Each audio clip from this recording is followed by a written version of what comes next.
लेकिन जब आप सर्वहित का सोचेंगे, सबके लिए सोचेंगे कुछ, तो उस सोच में ताकत होती है और उस सोच पे गुरु की दया भी होती है। गुरु की दया होती है क्योंकि आपने शिव के शिष्यों के लिए सोचा है। तो महादेव से ज्यादा कौन चाहेगा कि यह काम हो जाए? देखिए क्या बात है महादेव की। कौन कहता है कि महादेव नहीं सुनते? महादेव सुनते हैं और बहुत करीब से सुनते हैं। मालिक बड़े करीब से सुनते गरीब की। मालिक महादेव बहुत करीब से सुनते हैं, लेकिन आप बोलते क्या है ये ना बात है। मालिक बहुत करीब से सुनते गरीब की, तज लाज अपनी रखते लाज उसकी भी। आपने सुना अभी जब साहब ने सिंहेश्वर मंदिर में शिव को प्रसाद चढ़ाया तो उन्होंने इतना ही कहा था, बुढ़ऊ इज्जत रखिया। और महादेव ने एक अपने शिष्य की इज्जत कैसे रखी, आज भी हम उदाहरण दे रहे हैं, आज भी हम उस घटना को बता रहे हैं। मैंने मंडल सर से कहा उसी समय कि बताइए सर, हम लोग के पास दो रास्ते हैं, या तो गर्मी बहुत है पसीना से भीग जाए, या बारिश हो जाए और पानी से भीग जाए। क्या चाहते हैं आप? चाहत क्या है आपकी? बात बस इतना ही है। साहब ने कहा कि शिव शिष्यता एक सोच है, एक जागरण है, व्यक्ति के मानसिक और आध्यात्मिक तल का। उसके मन में शिव जाग जाए, मैं आज से और अभी से शिव का शिष्य हूं, ये भाव जाग जाए मेरे अंदर। ध्यान, साहब ने कहा कि अरे शिव का भाव तो थोड़ा जाग जाए, ध्यान तो खुद ही हो जाएगा। बस भाव जग जाए तो ध्यान हो जाएगा। और ये भाव कैसे जगेगा? तो उन्होंने 3 सूत्रों का निरूपण किया।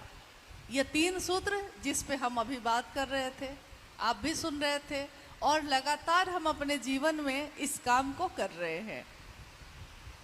बहुत लोग ये सोचकर करते हैं कि मैं शिव का शिष्य बन जाऊं। बहुत लोग इसलिए करते हैं क्योंकि ये साहब ने कहा है तो मुझको करना है। बहुत लोग इसलिए करते हैं कि अब मान लिया है, रिश्ता बना लिया है तो विवशता है, मजबूरी है, करना ही पड़ेगा। किसी का विवाह हो गया है तो कोई प्रेम में पति की परवाह कर रही है, और किसी का विवाह हो गया है जबरदस्ती कर दिया गया है, लेकिन जबरदस्ती भी कर दिया गया है तो एक दिन परवाह पैदा हो जाती है। साहब ने कहा कि एक व्यक्ति, उसके घर के लोग उसकी शादी करना चाहते थे और वो शादी करने के लिए तैयार नहीं था।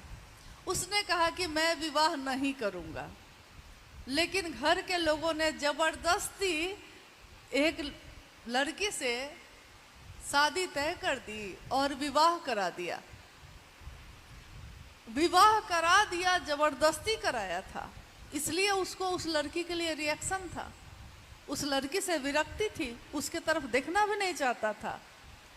लेकिन साथ रहते रहते कुछ दिन के बाद हुआ ये कि उसके मन में ये विचार आने लगा कि मैंने तो खाना खा लिया है, उसने खाना खाया है कि नहीं। ये जबरदस्ती की शादी थी। जबरदस्ती भी अगर रिश्ता जोड़ दिया गया तो क्या होता है? जबरदस्ती भी किसी का भला हम कर दें तो क्या होता है? भला मतलब क्या? अभी आपने सुना, आप कह भी रहे थे कि भाई कर भला तो हो भला, यानी आप करिएगा दूसरे के लिए जो, दुनिया वही आपको वापस लौटाएगी।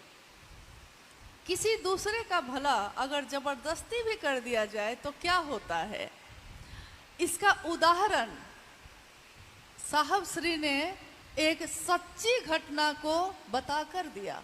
उन्होंने कहा कि अंग्रेजों का शासन था उस समय देश पे, और एक जज जो अंग्रेज थे, एक जज साहब जो अंग्रेज थे, उनकी अदालत में एक व्यक्ति को लाया गया और वो हत्या का मुजरिम था। उस पे आरोप थे कि इसने हत्या की है। अगले दिन उसकी सुनवाई होनी थी, डिसीजन यानी फाइनल सजा सुनानी थी उसको, और उस समय हत्या की सजा मतलब कि फांसी होनी है, तय है। उन जज जो थे उनका नाम था सर जॉन वुडरफ, और वो जज जो थे अपने बंगले में खड़े थे, सुबह का समय था। एक व्यक्ति उनके बंगले के अहाते में तेजी से दाखिल हुआ और उसने सर जॉन वुडरफ को कहा कि आज आप अदालत में जिसको फांसी की सजा देने वाले हैं, मैं उसका गुरु हूं और मैं कहता हूं कि वो हत्या का मुजरिम नहीं है। इसलिए आपसे अनुरोध करने आया हूं कि मैं जानता हूं कि वो निर्दोष है, उसको बाइज्जत बरी कर दीजिएगा। अंग्रेजों का जमाना था और शासन भी था, नियम कानून भी बहुत कड़े थे।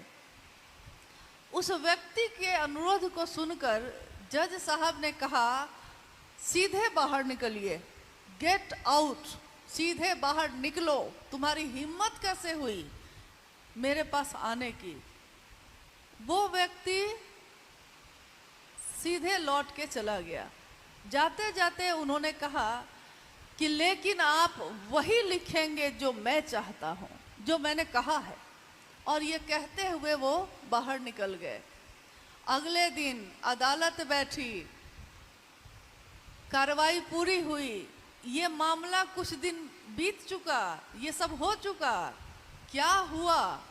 कुछ दिन के बाद वही व्यक्ति फिर से सर जॉन वुडरफ से मिलने आए, यानी जज साहब से मिलने आए, और उन्होंने कहा कि आपको धन्यवाद देने आया हूं। जज साहब ने कहा कि किस बात का? उन्होंने कहा कि इस बात का कि आपने मेरे अनुरोध को स्वीकार किया, मेरी बात पे विश्वास किया। जज साहब को समझ में नहीं आया कि मामला क्या है। उस व्यक्ति ने कहा कि मैंने अपने शिष्य को कहा था कि निर्दोष है और आप छोड़ दीजिए, और आपने उसको बाइज्जत बरी कर दी। जज साहब को विश्वास नहीं हुआ। उनको लगा कि ये कैसे हो सकता है, मैंने तो उस आदमी की सजा लिखी थी, फांसी की सजा, ये फांसी की सजा बदल कैसे गई। तैयार होकर वो अदालत गए। अदालत पहुंच के उन्होंने कहा कि जो जजमेंट मैंने लिखा है उस किताब को लाओ, उस कागज को लाओ। लाया गया। उस पे इन्हीं के हस्ताक्षर थे, जज साहब के ही हस्ताक्षर थे, और लिखा था कि ये व्यक्ति निर्दोष पाया गया, इसलिए इसको बाइज्जत बरी किया जाता है। और सर जॉन वुडरफ स्तब्ध रह गए। उनको एहसास हुआ कि ये व्यक्ति कौन था जो आया और उसने जो कहा, मैं जज होकर उस कुर्सी पे बैठकर मैंने वही लिखा जो उसने चाहा। मैंने चाहा था फांसी की सजा देना और उसने लिखवाया बाइज्जत बरी। तो वो उनसे मिलने गए और उन्होंने जज की कुर्सी के लिए इस्तीफा लिखकर सरकार को दे दिया, अपने पद से इस्तीफा दिया। जो गुरु थे उनका शिष्य बने, और बाद में सर जॉन वुडरफ ने तंत्र पे बड़ी बड़ी किताबें लिखी। ये वाकया साहब श्री ने ही सुनाया था। उन्होंने कहा कि तंत्र पे, प्रेम और समर्पण पे उस जज ने, जो अंग्रेज था, उसने मोटी मोटी किताबें लिखी, और उसने उन किताबों में एक अनुभूति लिखी, अपनी एक वाकया लिखा। उसने लिखा कि बंगाल में एक वकील थे, बंगाली बाबू थे वो, और दुनिया के जितने भी पाप होते हैं लगभग सब वो करते थे। जितने भी कदाचार, नैतिक अनैतिक सारे काम वो करते थे। कितनी बार इन्होंने कहा कि इस रास्ते को छोड़ दीजिए, गलत काम करना छोड़ दीजिए, लेकिन वो तैयार नहीं हुए, उन्होंने इनकी बात नहीं सुनी। और एक समय ऐसा आया कि सर जॉन वुडरफ जो थे, उनसे उन वकील साहब की भेंट नहीं हुई बहुत दिनों तक। बहुत दिनों बाद उनको याद आया तो उन्होंने पता किया कि वो जो वकील साहब थे कहाँ हैं। पता चला कि उनकी मौत हो चुकी है, शरीर से वो खत्म हो चुके हैं। उस समय जो तंत्र के ज्ञाता थे, ये जो अंग्रेज थे, जज साहब, उन्होंने अपने द्वारा जो भी उनकी विधि थी उनका आह्वान किया और पूछा कि तुम अभी कहाँ हो। उधर से उत्तर आया कि मैं शिवलोक में हूं। ये उस किताब में लिखा है जो उनके द्वारा लिखी गई, मैं शिवलोक में हूं। इन्होंने पूछा क्या वो शिव की दुनिया है? उन्होंने कहा कि नहीं, शिवलोक में शिव नहीं रहते। तो वहां कौन रहते हैं? तो उस उधर से उत्तर आ रहा है कि यहाँ रामकृष्ण परमहंस जैसे सदगुरु रहते हैं, उच्च श्रेणी के संत रहते हैं। इन्होंने कहा कि इतनी अच्छी जगह तुमको कैसे मिली, क्योंकि तुमने तो धरती पे सारे पाप किए थे और मेरे बार बार कहने से भी छोड़ा नहीं था। उस व्यक्ति ने कहा, उत्तर जो आया वो ये था कि मेरी मौत होने से कुछ महीने पहले, 5-6 महीने पहले मेरी तबीयत बिगड़ गई, तबीयत बहुत खराब हो गई और मैं इतना विवश हो गया कि मैं बिस्तर पे लग गया, उठ भी नहीं सकता था।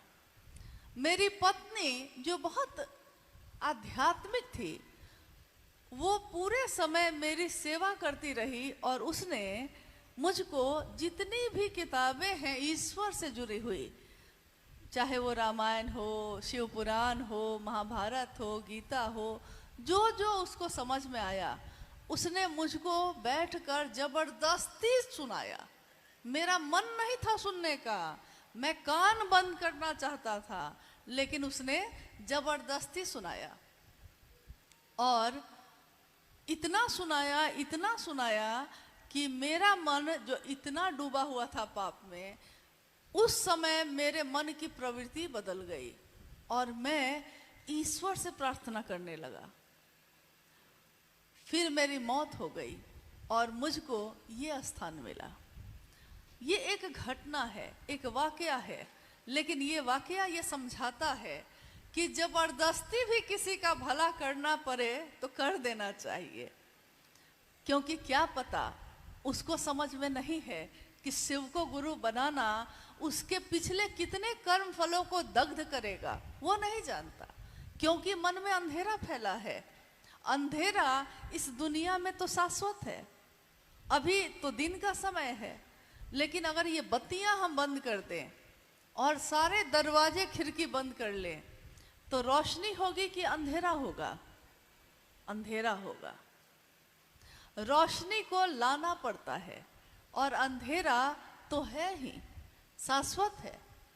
चाहे वो व्यक्ति के मानसिक स्तर पे हो, चाहे वो जागतिक स्तर पे हो, जैसा दुनिया में है, अंधेरे को लाना नहीं पड़ता। अंधेरा है, लेकिन अंधेरा गायब हो जाता है। अंधेरा तुरंत वहां से विलीन होता है जहां रोशनी की एक भी किरण अगर आ जाती है। सारे दरवाजे बंद हैं तो अंधेरा है, और थोड़ा सा दरवाजा खोलिए, हल्की रोशनी की किरण आएगी और पूरे हॉल में आपको दिखाई देना शुरू हो जाएगा। यानी चाहे वो जागतिक रोशनी हो, चाहे वो आध्यात्मिक रोशनी हो, जागतिक रोशनी इस हॉल को, आपके घर को रोशन करती है। चाहे वो दिया हो, चाहे वो बत्ती हो, चाहे वो लैंप हो, चाहे वो मोमबत्ती हो, लेकिन आध्यात्मिक रोशनी हमारे मन को रोशन करती है, मन में फैले अंधेरे को दूर करती है। और मन में जो फैला है अंधेरा, अगर वो दूर हो जाए, ये कैसे हो सकता है? और ये होने के बाद हमारा मन कैसा होता है? हमने जो शिव को गुरु बनाया है, हमने जो 3 सूत्र अपने जीवन में उतारा है, ये हमारा मन कैसा होता है? ऐसा होता है जैसा साहब श्री ने आओ चले शिव की ओर में लिखा भी है, और शिव चर्चाओं में उन्होंने कहा भी ये कि महादेव की करुणा, महादेव के द्वारा सतत प्रवाहित करुणा जब शिष्य भाव से मिलती है, महादेव के द्वारा सतत प्रवाहित करुणा जब व्यक्ति के शिष्य भाव से मिलती है, तो क्या होता है? तो वो उसके मन में चिन्मयी उद्वेलन पैदा करती है। हम जो ये कहते हैं ना कि पहले सूत्र में हम बार बार ये क्यों कहते हैं, हे शिव आप मेरे गुरु हैं, मैं आपका शिष्य हूँ, मुझ शिष्य पर दया करिए, हम ये क्यों कहते हैं? मुझ शिष्य पर दया करिए, ये क्यों कहते हैं? क्योंकि गुरु का भाव तो है ही, लेकिन जैसे ही हमारे दिल में, हमारे मन में ये भाव शिष्य का प्रकट होता है, विचार प्रकट होता है, प्रेम प्रकट होता है, तो ये क्या होता है? ये शिष्य भाव गुरु भाव से मिलता है। और गुरु भाव जो सतत प्रवाहित है, जो लगातार है ही, उसको लाना नहीं पड़ता, वो है ही, लेकिन शिष्य भाव को लाना पड़ता है। तो हम जैसे ही शिष्य भाव लाते हैं, ये हमारे मन में चिन्मयी उद्वेलन पैदा करता है। इसका अर्थ है चिन्मयी मतलब शुभ्र, ज्ञान की रोशनी, एक ऐसी रोशनी जो ज्ञान से रोशन है, जिसमें सब कुछ प्रकाशित है, सब कुछ चित्त में दैदीप्यमान प्रकाशित है, वो ज्ञान की रोशनी। उद्वेलन मतलब आपने देखा होगा कि जैसे कुआं अगर है, पानी से भरा हुआ है, या तालाब है, तालाब होगा इधर, तालाब में आप जब जाइए तो अगर वो तालाब का पानी शांत है और आप उसके किनारे बैठ के उसको देख रहे हैं, शांत है, पानी में कोई हलचल नहीं, पानी की अपनी एक तरंग है, चल रही है, लेकिन आपने बगल से एक पत्थर उठाया है और उस पत्थर को उस शांत पानी में फेंका है, क्या होता है? जैसे ही वो पत्थर पानी में फेंका जाता है, उसमें एक ऐसे देखिएगा कि गोलाई में एक तरंग पैदा होती है। उद्वेलन का अर्थ यही हुआ कि हमारे मन में जो जगत के लिए तरंग है, लेकिन शिव के लिए नहीं है, महादेव के लिए नहीं है, तो जैसे ही हम अपना शिष्य भाव देते हैं, वो गुरु जो मेरे मन को ऑपरेट करते हैं, अब वो गुरु उस मन में ये उद्वेलन पैदा करते हैं, यानी वो तरंगे पैदा होती हैं। आप कहिएगा कि ये तरंग जो पैदा होती है, ये क्या करती है? साहब कहते हैं कि ये जो तरंग पैदा होती है, वो व्यक्ति के मन में पैदा होती है, शिव के लिए पैदा होती है, और जैसे जैसे ये तरंग गहरी होती है, बढ़ती चली जाती है, तो व्यक्ति की चिंतन धारा, यानी उसका चिंतन धारा मतलब हम चिंतन करते हैं ना, हम अपने घर के लिए करते हैं, परिवार के लिए करते हैं, समाज के लिए करते हैं, हम कोई ना कोई चिंतन करते हैं, सबका भला हो, सबका अच्छा हो, कुछ ना कुछ करते हैं। लेकिन इस चिंतन करने में हमारा स्वार्थ होता है, यानी शुरू तो हो मेरे से हो, मिले दया मुझको मिले, सामान मिले मुझको मिले, समृद्धि मिले मुझको मिले, यानी स्वार्थ से भरा हुआ ये सोच जो मेरी है, ये जो चिंतन है, ये क्या है? ये स्वार्थ से भरा हुआ है। लेकिन जब शिष्य भाव गुरु भाव से मिलता है और तब जो उद्वेलन पैदा होता है, वो व्यक्ति के मन को स्वार्थ जनित तटबंधों को तोड़कर, स्वार्थ जनित तटबंध मतलब जैसे अलग अलग बांध बना के हमने पानी इकट्ठा कर रखा है ना, कि सिर्फ पानी मेरे लिए है, ये सारे तटबंध को आपका ही चिंतन, आपका ही मन इन सारे तटबंधों को तोड़ देता है, जो घेरा हुआ है, जो स्वार्थ में डूबा हुआ है। और ये तटबंधों को तोड़कर वो क्या करता है, तो सर्वमय होता है, सबका चिंतन करता है, सबका भला चाहता है, सबके लिए अच्छा करता है।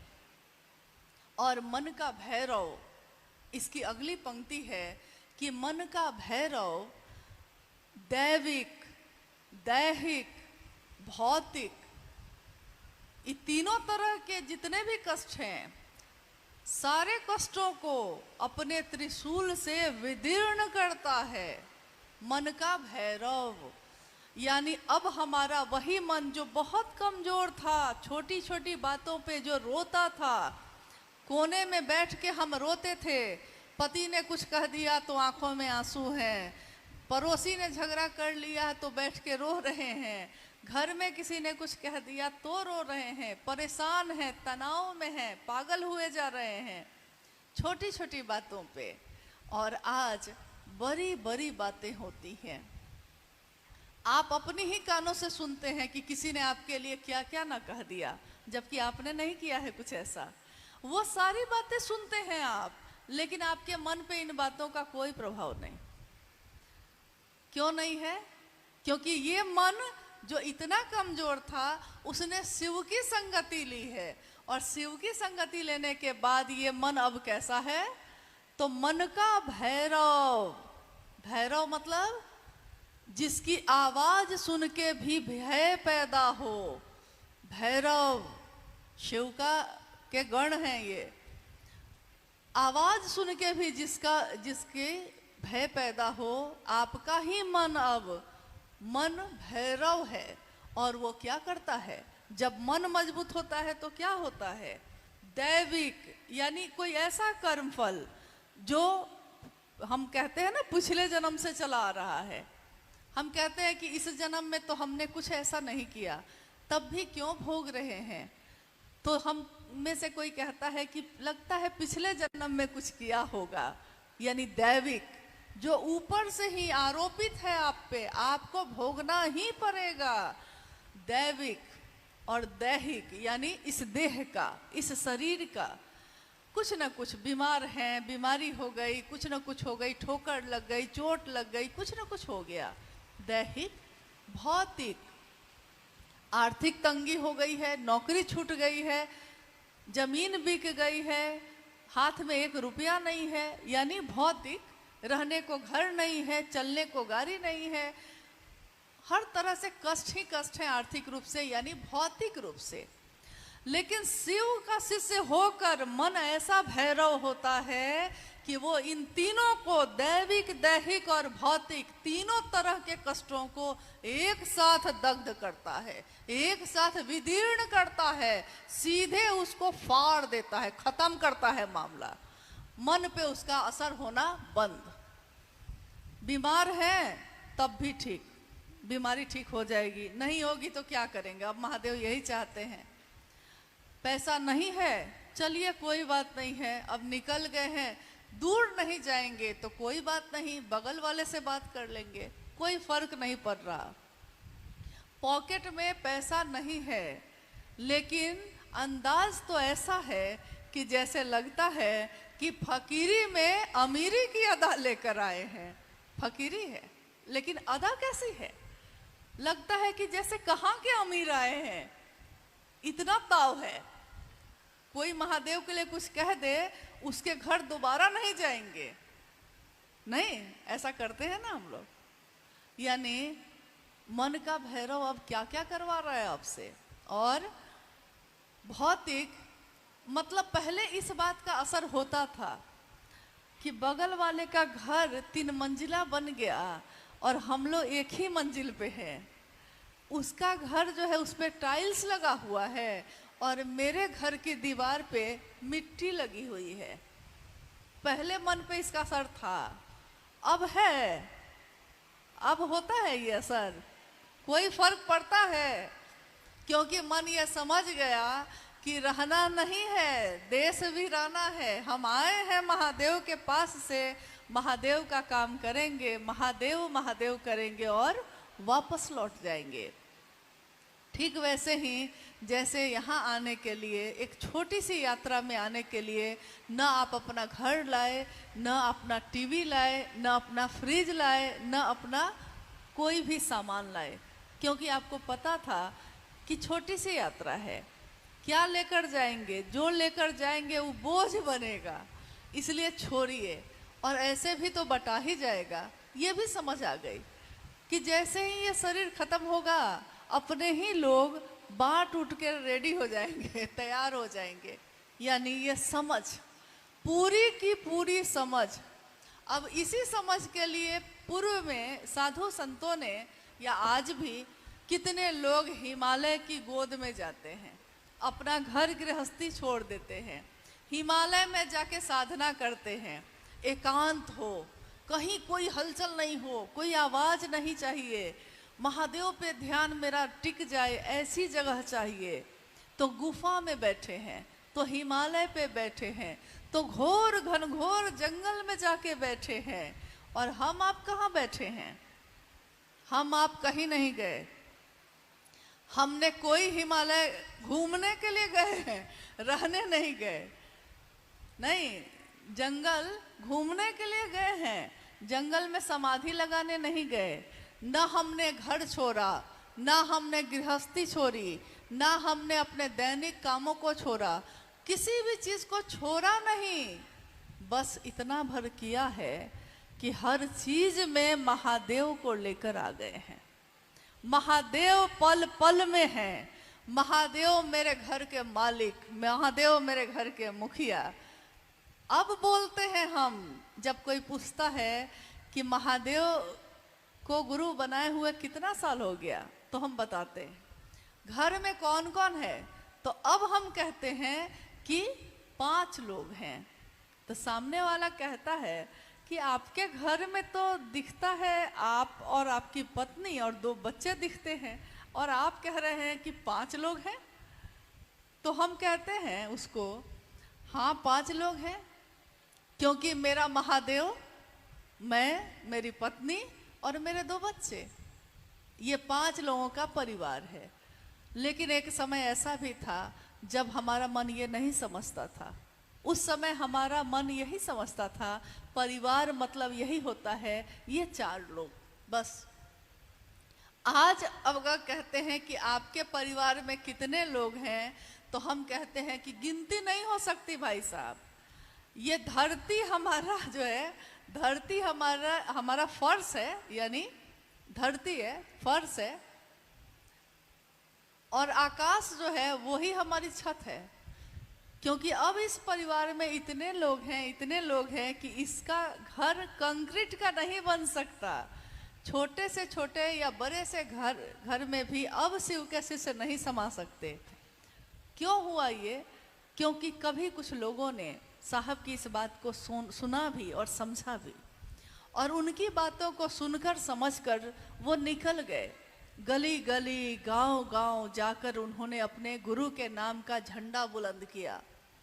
उस समय के गुरु भाई और गुरु बहन जो गांव गांव में जाते थे, शायद आपको पता हो या ना हो, लेकिन माँ नीलमानंद बताती थी कि लोग जो जाते हैं, मैंने उनसे पूछा कि वो जो गुरु भाई आए थे वो हमेशा एक झोली लेकर क्यों आते हैं, एक थैला क्यों रहता है? एक गुरु भाई जो हमेशा आते थे, तो जब आते थे तो एक थैली लेके आते थे, हमेशा उस थैली को पकड़े रहते थे।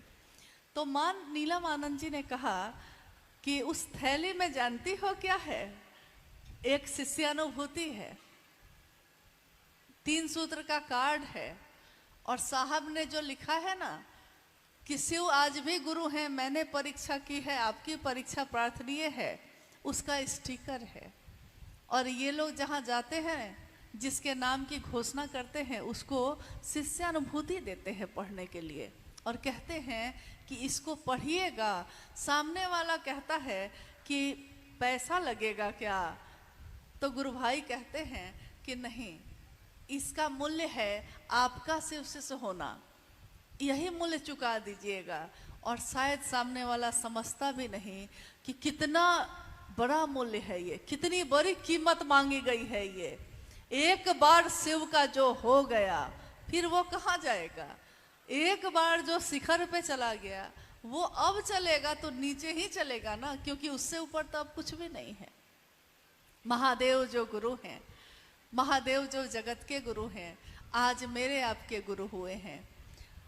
उस समय तो झोली लेकर लोग घूमे और शिष्यानुभूति और 3 सूत का कार्ड बांटा लोगों को। ये कौन लोग थे? क्या उनके पास बहुत पैसे थे कि इतना इतना शिष्यानुभूति छपवा लिया?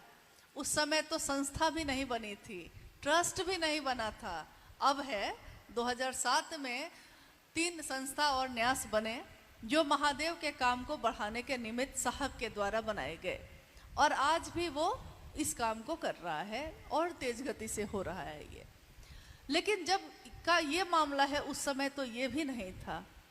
तो आपने कभी सोचा है कि शिष्यानुभूति दी तो गई मुफ्त में, लेकिन छपने में पैसे तो लगे होंगे।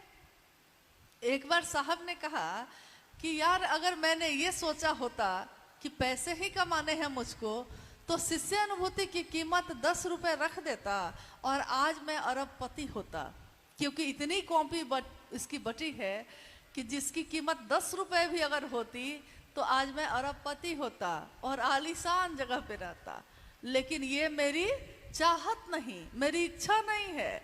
इच्छा होती तो शायद महादेव ऐसा करते, लेकिन महादेव ने ऐसी इच्छा पैदा ही नहीं होने दी। उन्होंने कहा कि बताइए ये छपने में पैसे लगे होंगे कि नहीं? आपने कभी सोचा है कि 1990 के दशक में ये शिष्यानुभूति छापी गई, उस समय किन लोगों के पैसे से ये छापी जाती थी? उन्हीं लोगों के जिन्होंने साहब और दीदी से ये वादा किया कि साहब आपने जो कहा है हम करेंगे, चाहे लाख आफत आए। अब शिव को अपना मान लिया है तो मान लिया है, अब वापस नहीं होंगे। ये रास्ता एक ऐसा रास्ता है जिस पे आगे बढ़ने का रास्ता है, ये वापसी का कोई रास्ता नहीं। एक बार प्रेम के रास्ते चले गए उसका कोई तल नहीं है, वो अतल गहराई है उसकी, समाहित ही होता रहता है हमारा मन, वो वापस नहीं आएगा। तो साहब ने कहा कि बताओ उस समय ऐसे आए। माँ नीलम आनंद जी ने कहा कि साहब के पैसे से ही जो तनख्वाह मिलती है थोड़ा थोड़ा भी बचाने की कोशिश करते हैं, और कुछ जो गुरु भाई गुरुवान हैं अपने पास से जो वो कमाते हैं उसी में से थोड़ा थोड़ा पैसा एक जगह जमा होता है और उसी पैसे से ये शिष्यानुभूति छपती है और महादेव का काम आगे बढ़ता है। सोचिए, पैसे तो लगे थे उसमें, लेकिन सामने पैसा नहीं रखा गया, सामने रखा गया आपका शिवसी से हो जाना। इसकी कीमत है और इस कीमत को लोगों ने चुकाया शिवसी से बनकर, उस रास्ते पे चल के। तभी आज शिवशिष्यता इतनी ज़्यादा है, करोड़ों की संख्या जिसमें है और गिनती जिसकी नहीं हो सकती, वैसा कारवां आज बन गया है। महादेव की असीम दया से हम सभी उस रास्ते पे चल रहे हैं। आज झारखंड के जंगलों में जहां आप जाते हैं, क्या हमारे कंधे पे है वो झोली? आप में से कितने लोगों के पास शिष्यानुभूति है? कभी आपने पढ़ा? अपने साहब की अनुभूति को कभी पढ़ा है, दूसरों को सुनाया है?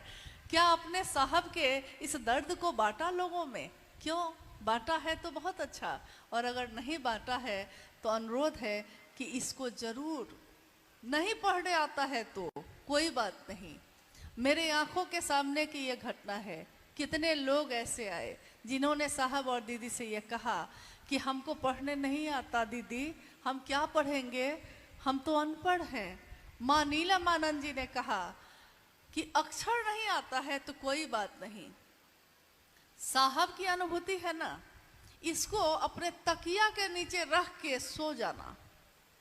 साहब ने कहा शिव को गुरु मान लिया है ना तुमने, चादर ओढ़ कर सो जाना, लेकिन वो महादेव तुमको सोने नहीं देगा। वो महादेव तुमको चैन से अब रहने नहीं देगा, क्योंकि तुम्हारे अंदर वो जग गया है।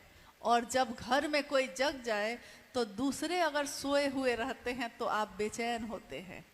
घर में सुबह सुबह आपके कोई तो जगता होगा, कोई एक आदमी सबसे पहले जगता होगा, लेकिन जो जगता है वो जब दूसरों को सोया देखता है तो वो क्यों बेचैन होता है?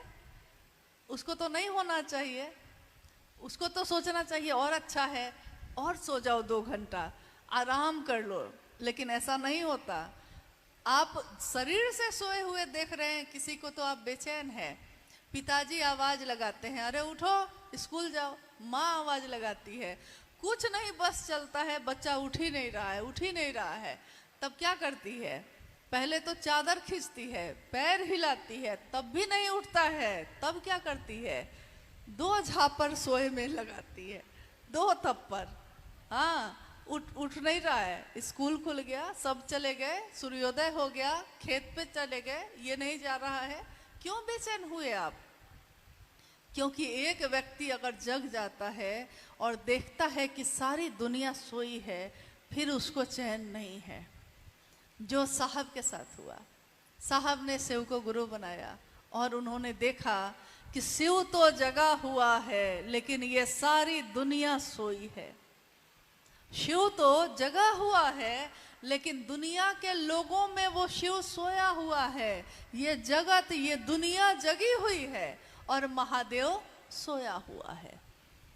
तब उन्होंने कहा कि अंतः प्रेरणा से, अपने गुरु शिव के दया से जो अंतः प्रेरणा मुझ में जगी, मैंने अपने गुरु से ये वादा किया, मैंने अपने गुरु से ये कहा कि मानव के अभ्युदय की जिद है मुझ में।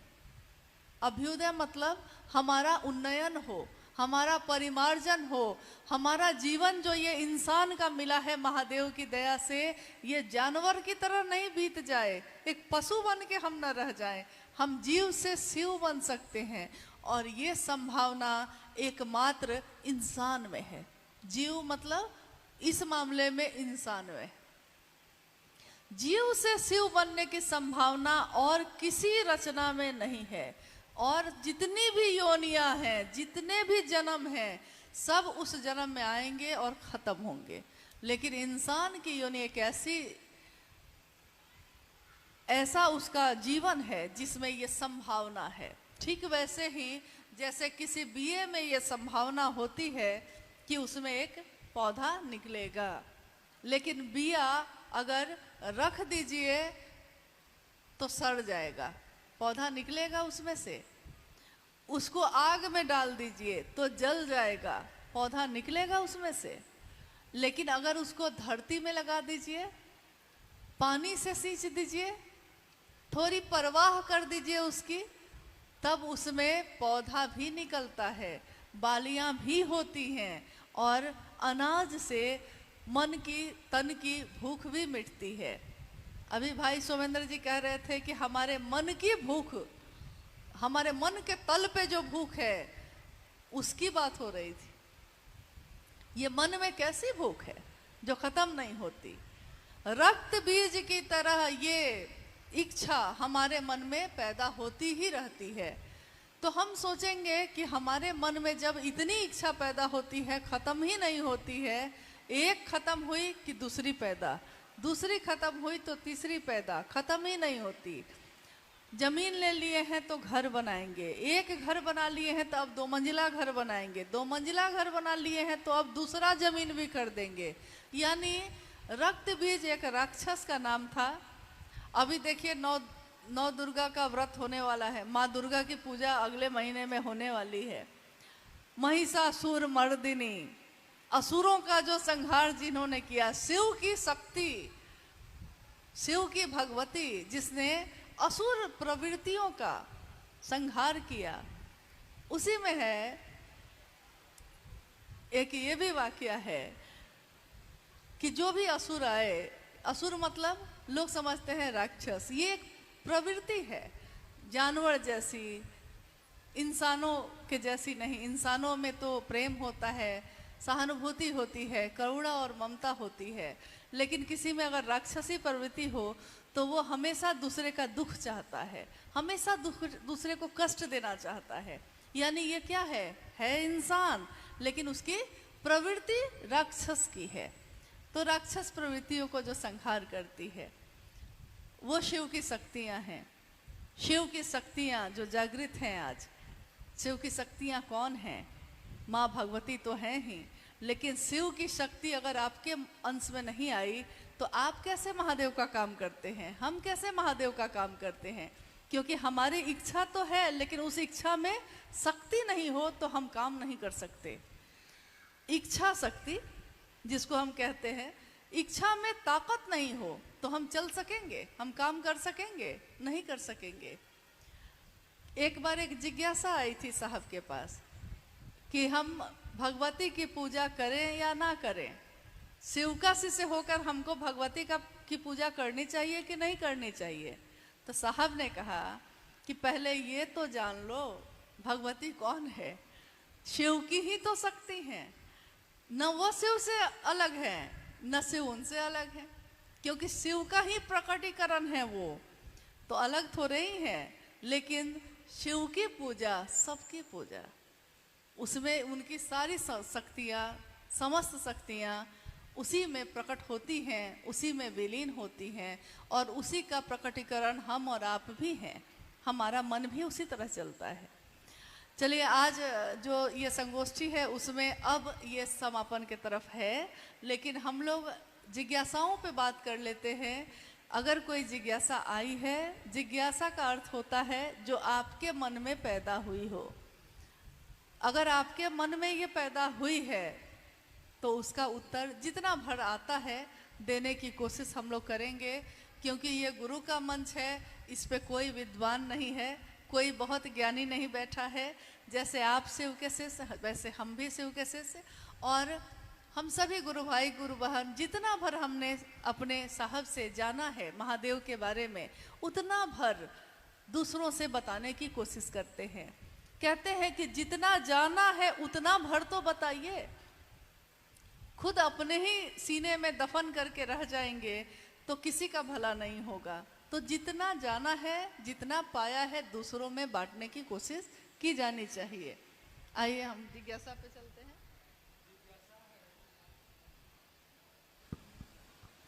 जिज्ञासा है कि शिव शिष्य होकर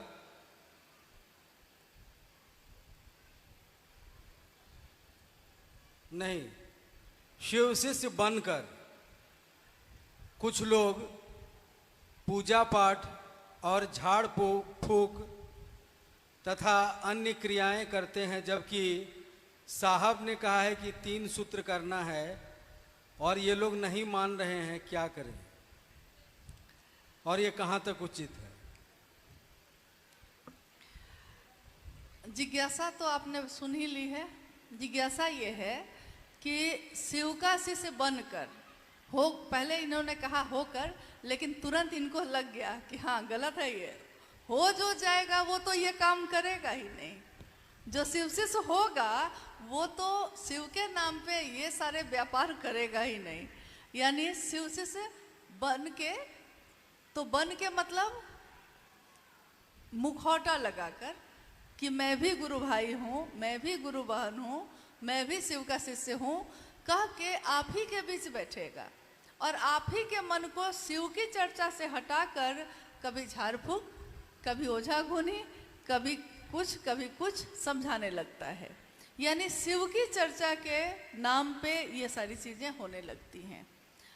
कल शाम में हम लोग जब कमरे में बात कर रहे थे तो हम लोग इस पे बात कर रहे थे कि कहते हैं कि गुरु के आदेश में ताकत होती है। उससे अगर इंच भर भी, आधा इंच भी, इतना भर भी, धागा मात्र भी अगर थोड़ा भी इधर से उधर हुए नहीं कि गए। क्यों? क्योंकि गुरु के आदेश के अलावा शिष्य को कुछ और करना ही नहीं है। शिष्य वही जो गुरु के आदेश अनुसार करे, अनुशासन से बना है ये। यानी शिष्य, शिष्य धातु से बना है, इसी से अनुशासन बना है। तो शिष्य वही जो गुरु के आदेश के अनुसार करे। तो ये शिष्य कौन है? गुरु का आदेश क्या है? तो गुरु के आदेश के अनुसार 3 सूत्रों का निरूपण जो साहब श्री ने किया है, इसके सिवा अगर हम आप कुछ भी करेंगे तो वो क्या होगा? वो बस इतना ही भर होगा कि शिव का एक रूप है रुद्र और वो रूप है उनका रौद्र, जिसमें उनकी आंखें तुरंत लाल होती हैं। तो हम शिव का शिष्य बनकर इस काम को ना करें। बाकी दूसरा चेहरा लगा के आपको करना है, आप करिए, आप जानिए, लेकिन शिव का शिष्य बनकर समाज में शिव का नाम लेकर और तब शिव शिष्यता से उलट अगर हम कुछ भी करते हैं तो साहब ने कहा कि याद रखिएगा कि महादेव है वो, उसकी आंखें तुरंत लाल होती हैं। और फिर और कहीं पे कोई दिक्कत होती है किसी को तो शिव की शरण में आता है, लेकिन अगर शिव ही क्रोधित हो गए तब किसकी शरण में जाएंगे? इसलिए ऐसा कोई कृत्य हम ना करें जिसकी क्षमा शिव भी ना कर सके। क्षमा जिसे कर सके न तुम भी, हो गई कोई ऐसी भूल, कोई ऐसी भूल ना हो जाए हमसे जिसकी क्षमा हमारे गुरु भी ना करें। जितना भर कहा गया है उतना भर हम करें। स्थान, काल, पात्र, इसका अपना एक विज्ञान है। स्थान यानी जिस दुनिया में हम रहते हैं, पात्र यानी मैं, आप, हर वो व्यक्ति जिसने कहा है कि शिव मेरे गुरु हैं, हर वो व्यक्ति वो पात्र है। स्थान ये भारत भूमि है और विश्व अब उस स्थान में शामिल है। पूरा विश्व, पूरा ब्रह्मांड, शरीरी अशरीरी सारी सत्ताएं उसमें शामिल हैं। और काल, जिस काल में, जिस कलयुग में ये जो समय चल रहा है इसको कहते हैं कलयुग। तो इस कलयुग में जिस काल में शिव की बात आई है, गुरु ने, शिव ने जितना भर कहा है, वरेण्य गुरु भ्राता ने जितना भर कहा है, हमको आपको उतना ही करना चाहिए, न उससे कम न उससे ज़्यादा। बस इतना ही अनुरोध है। बाकी कुछ भी अगर आप करते हैं तो अब इसकी जिम्मेदारी आपकी होगी, क्योंकि समझाते समझाते एक सदी बीत गई, एक युग बीत गया। कितना कहा साहब ने, रात दिन वो बोलते ही रहे। और उन्होंने एक दिन कहा कि 40 सालों से मैं एक ही बात कह रहा हूँ सबसे, महादेव को अपना गुरु बनाओ, अपना बनाओगे तो दर्द होगा, अपनों के साथ व्यापार नहीं होता। साहब ने कहा तुम अपने बेटे के साथ व्यापार नहीं करते, जो तुम्हारा अपना है उसमें दिमाग नहीं लगाते, उसमें तो दिल लगाते हो। महादेव मेरा है तो दिल का मामला है ना भाई। तुम चाहोगे कि मेरे कृत्य से महादेव कलंकित हो जाए? और साहब ने बार बार ये कहा कि शिव के शिष्य कदापि इस काम को ना करें। शिव का शिष्य बनकर, शिव के शिष्यता का मुखौटा लगाकर, अगर शिव शिष्यता से इतर, इससे बाहर हम में से कोई कुछ भी करता है तो फिर उसकी रक्षा कोई नहीं कर सकता। इससे बाहर कोई कुछ ना करे, बस इतना ही। और इसको साहब ने इतनी बार कहा है कि अभी भी हम लोग इस पे बात कर रहे हैं, ये हमारे आपके लिए दुर्भाग्यपूर्ण है। कहते हैं कि उठिए और जागिए और चलिए। उठ गए हैं, जग गए हैं, शिव जाग गया है तो जागा है तो उठिए और चलिए। और तब तक मत सोइएगा जब तक दूसरों में भी शिव को मत जगा दीजिए। जगाइए महादेव को सब में। महादेव का जागना मतलब मन में जागना होता है। नहीं तो पिछले कुछ वर्ष पहले भूकंप आया था, नेपाल में भी आया था, भारत में भी आया था। तो लोगों ने मुख्यालय फ़ोन करना शुरू किया कि आपके शिवसी से जो इधर आए थे उन्होंने इतना जगह जगह महादेव किया है कि भूकंप आ गया है। चलिए कुछ तो हुआ, मतलब आपने माना ना कि शिव जागते हैं तो कुछ होता है। और मैंने अभी कहा वो महादेव तो इतने करीब से सुनते हैं जिसकी मतलब आप कल्पना नहीं कर सकते।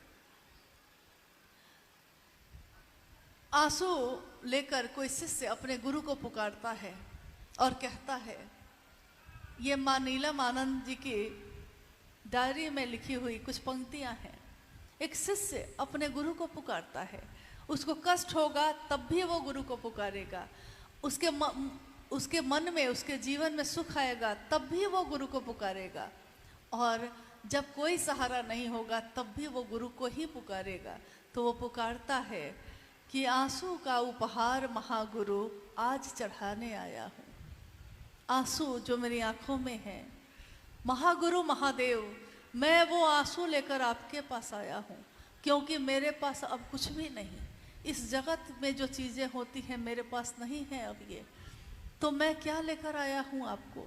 वो महादेव से कहता है कि मैं लाना चाहता था आपके लिए उपहार, कुछ और अब मेरे पास है नहीं, तो आंसू का उपहार महागुरु आज चढ़ाने आया हूँ। आज निराशा के फूलों का हार चढ़ाने आया हूँ। आंसू की है प्यास तुम्हें, हे महादेव, क्या हम सभी शिव के से रोएंगे तब तुम हमारी मदद करोगे, तब अपने काम को बढ़ाने में अपनी मदद करोगे। आंसू की है प्यास तुम्हें, क्या प्यास है आंसू की, लो प्यास बुझाने आया हूँ। आंसू का उपहार महागुरु आज चढ़ाने आया हूँ। अब आंसू भी बह रहे हैं, बह ही जा रहे हैं, आंसू भी खत्म हो गए, अब क्या करूं। आंसू की है प्यास, लेकिन आंसू भी खत्म हो गए, अब क्या करूं। अब तो आंसू भी न रहेंगे, क्या तुम पे वारूंगा मैं।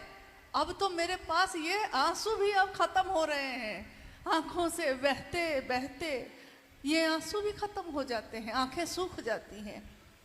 कोई विरह, कोई पीड़ा जब मन में उठती है तो शुरू में कुछ दिन तक देखिएगा कि आंसू बहते रहते हैं, लेकिन वो पीड़ा सघन बन जाती है, गहरी बैठ जाती है, हटती ही नहीं दिल से, चाहे वो महादेव के लिए हो, चाहे वो साहब दीदी के लिए हो।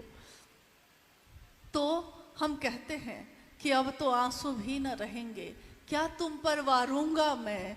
अब तो किसको सर्व, किसको अपना सब कुछ कहूंगा मैं।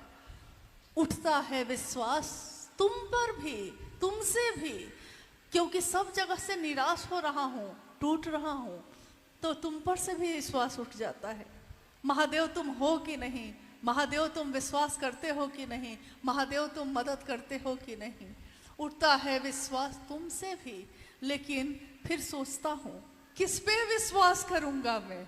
तुमसे भी जब विश्वास उठ जाएगा तो अब किस पे विश्वास करूं मैं, क्योंकि अब तो कोई नहीं है तुम्हारे सिवा। इसलिए अब चाहे मदद करो या ना करो, अब विश्वास उठे या ना उठे, तुम ही रहोगे शिष्य की दुनिया में और कोई नहीं आएगा।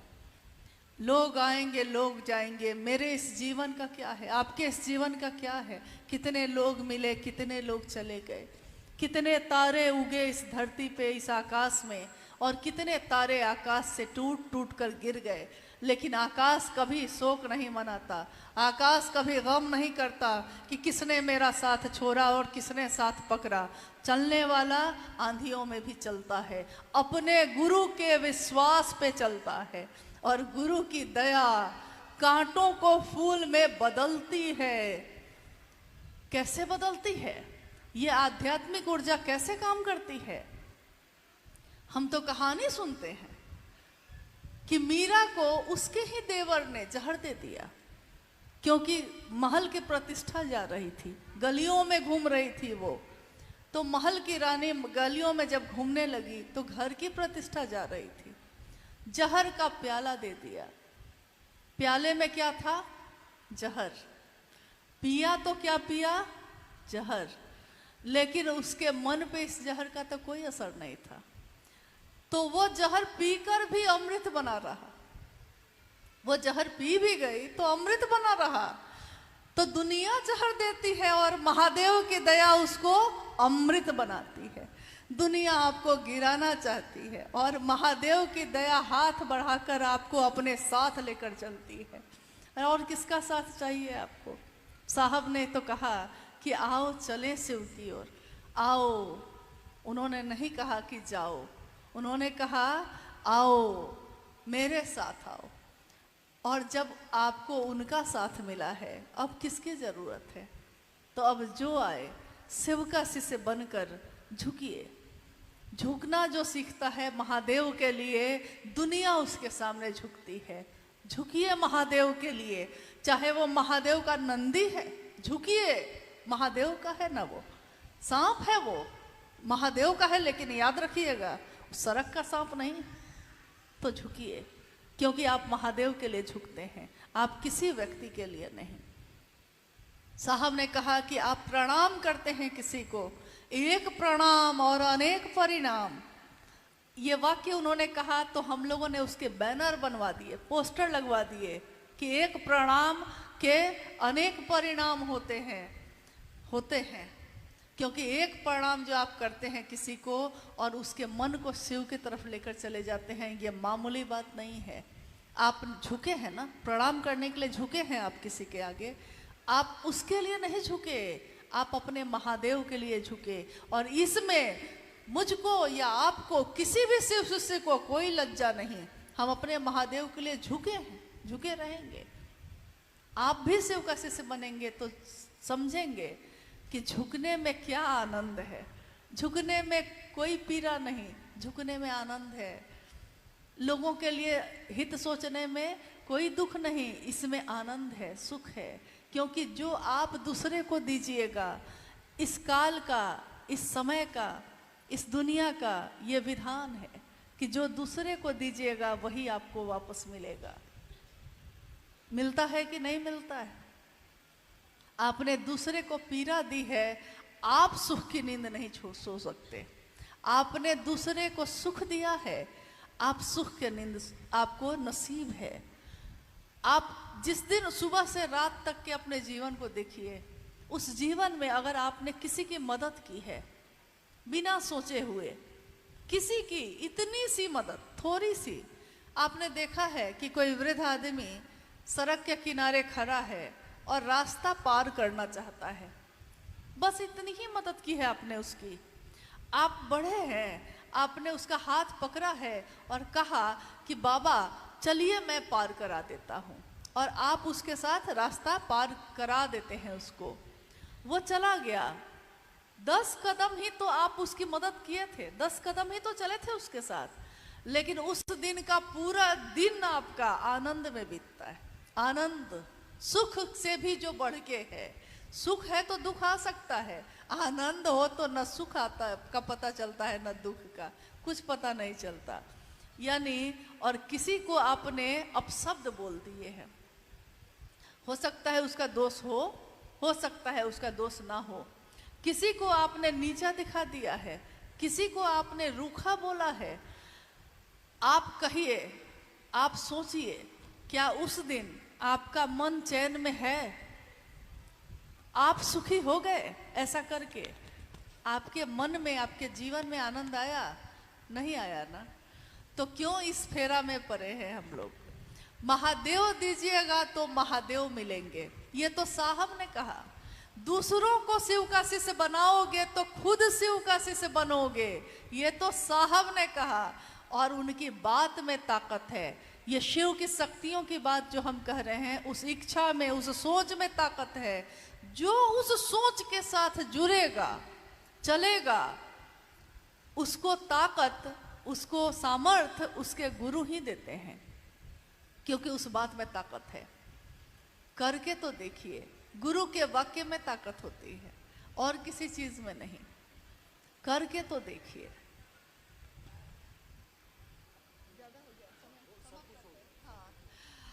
हाँ, इन्होंने कहा कि सब कुछ हो गया, सही बात है। और क्या कहें इससे।